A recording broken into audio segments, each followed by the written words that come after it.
রহস্যে ভরা বাংলার অন্যতম কালীক্ষেত্র কালীঘাট মন্দির স্থাপনের কাহিনী জানেন কি? গবেষকদের মতে কালীক্ষেত্র বা কালীঘাট কথাটি থেকেই কলকাতা নামটির উদ্ভব। মা কালীর এই মন্দিরটি ৫১ সতীপীঠের মধ্যে অন্যতম একটি। মাতা সতীর ডান পায়ে ৪টি আঙুল পড়েছিল এই কালীঘাট মন্দিরে। জনশ্রুতি অনুসারে আত্মারাম ব্রহ্মচারী নামক এক মাতৃ সাধক একদা এখানে মা কালীর ধ্যান করছিলেন।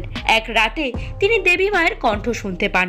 দেবী মা তাকে বলেন যে সে যেই বেদিতে বসে ধ্যান করছেন সেটি আসলে ব্রহ্মবেদী।